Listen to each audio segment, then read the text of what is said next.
Rumah adat Bali umumnya memiliki pintu masuk berupa gapura Candi Bentar. Gapura ini berada di area halaman rumah yang diikuti dengan pura dan anak tangga serta pagar besi yang terhubung dengan gapura.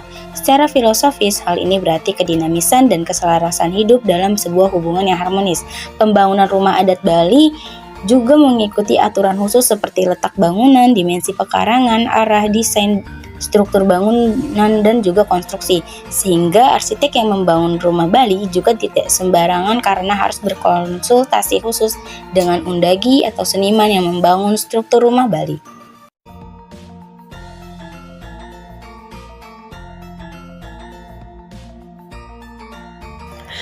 Wantilan adalah sebuah paviliun Bali atau bale yang digunakan untuk kegiatan yang melibatkan banyak orang. Wantilan adalah jenis bale terbesar dalam arsitektur Bali. Sebuah wantilan pada dasarnya merupakan sebuah balai tanpa dinding besar yang ditempatkan di bawah atap bertingkat besar.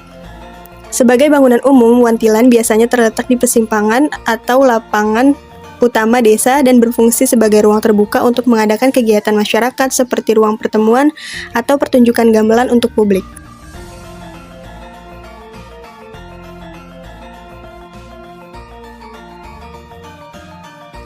Rumah adat Bali memiliki beragam ukiran batu di setiap bangunannya, yaitu pada tembok, tangga, dan juga patung. Dikarenakan di Bali banyak pengrajin karya seni ukiran dan sangat menghargai seni, jadi bangunan-bangunan di Bali banyak mengandung unsur ukiran.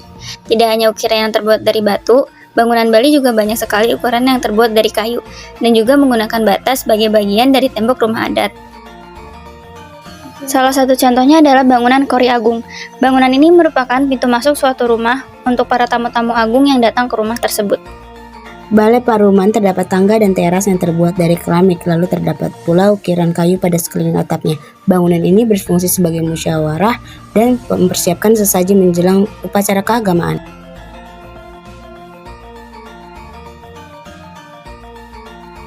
Sanggan Penunggun Karang yaitu tempat yang berfungsi untuk persembahan sesaji yang terbuat dari batu dan terdapat banyak ukiran.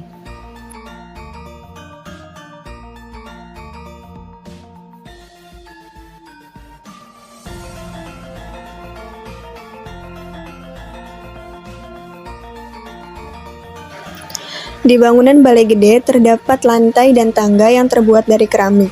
Juga terdapat pilar-pilar yang berbahan marmer dan ukiran-ukiran kayu. Terdapat pula atap bangunan dari kayu yang membentuk rimah segitiga.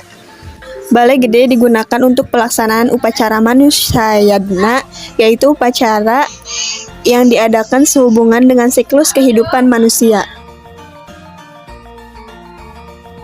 Adapun tempat menaruh sesaji yang terbuat dari batu bata dan batu yang diukir.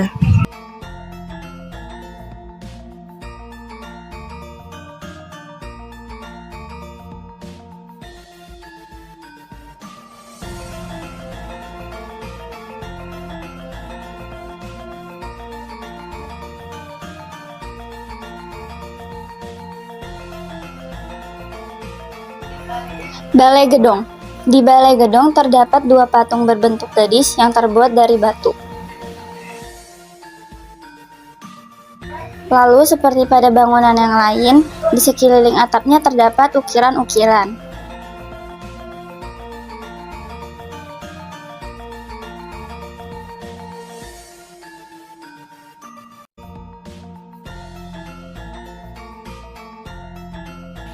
Pintunya terbuat dari kayu yang memiliki ukiran dengan unsur hiasan emas.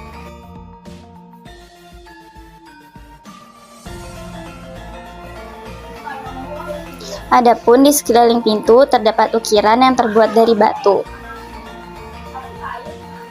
Dan tembok yang terbuat dari gabungan batu dan batu bata.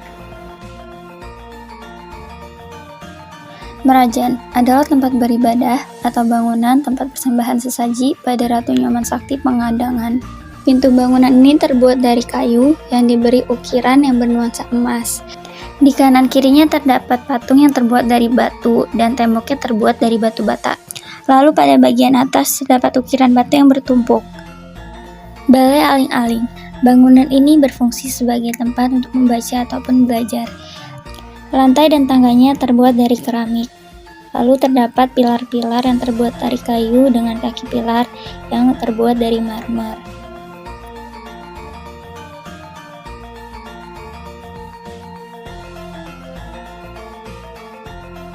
Di bagian atasnya terdapat ukiran batu dan dengan atap kayu yang berbentuk limas.